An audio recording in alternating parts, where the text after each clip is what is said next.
Hey, I'm Eric, and I'm listening to 100 albums in 100 days. For all the details on what I'm doing and why, check out the video pinned in my profile. Today I listened to the 1976 album Best of the Doobies from the Doobie Brothers.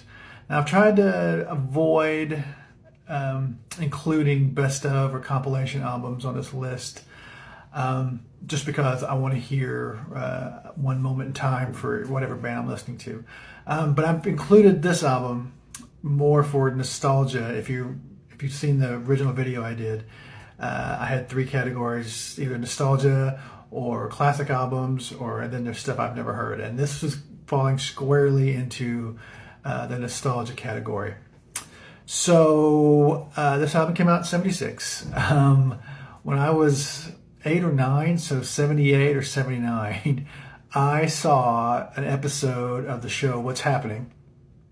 If you're my age, or around my age, you probably know what the show What's Happening is, with Raj and Rerun and all them. I saw it was a two episode arc that the guest star was the Doobie Brothers, and they did the songs they actually performed on the show. They did "Taking It to the Streets," and they did, if I remember right, "Blackwater." And maybe one other. There was one with a gong. I don't remember what that song was, but they did 2 or 3 songs, and I had to have those songs. I loved, especially Blackwater. That little breakdown in the middle really made me. I just loved it, and then I loved Taking It to the Streets. So I talked my mom into buying. We were at the store one day, and I found this album and talked her into buying it for me. So I was 8 or 9 years old, and I think, it was around there. I saw What's Happening on a rerun, and so one day I talked her into buying it for me, and I don't think my mom knew what a doobie was, or she probably wouldn't have bought it. The funny thing is, when my dad got home that night and he saw the album, he clearly knew what a doobie was, but I think they were torn between, because I did not know what a doobie was, so I just thought that was just the name of the band, was the Doobie Brothers.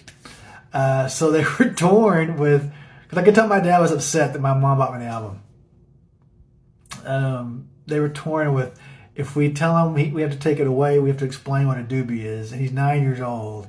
Do we want to explain marijuana to our son at 9 years old, or do we just let him have the album? And I could tell they were waffling back and forth. My dad was not happy that I had the album. This was like one of the first albums I ever owned. If you saw my video about Paul McCartney and Wings, you know about one of the other first albums that I ever had, the compilation album. Or if you saw my video where I showed that I bought it. So this is one of my first. I listened to this just on endless repeat because it was one of the only albums I had, and it's just full of incredible songs. Of course, it's a compilation album, but this was my first exposure to the Doobies. It's got China Grove, Long Train Running, Taking It to the Streets, Blackwater, Jesus Is Just All Right. It just goes on and on. It's such a good album. I'm glad it was my exposure to the Doobies at first, because just every song was just great, and I would listen to it over and over and over. It was one of my first albums, and I just found it funny that my parents were waffling between, do we explain marijuana to our son, or do we just let him have the album? I love Michael McDonald. This was my first exposure to Michael McDonald too, and I got to see him in concert like 5 or 6 years ago. He opened for Toto here in town, and he sang a lot of Doobie songs. And I just love his voice. You just can't understand a word he's saying when he's singing. So this was a nostalgia pick for me. And I actually do listen to this album on a regular basis.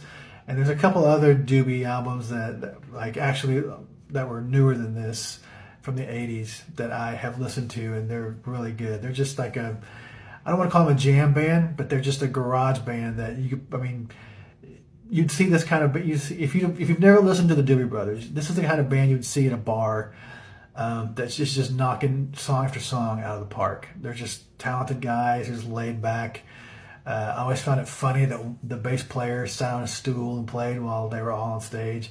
And so, it was just a nostalgia pick for me. And I love the Doobies. I listen to them pretty frequently.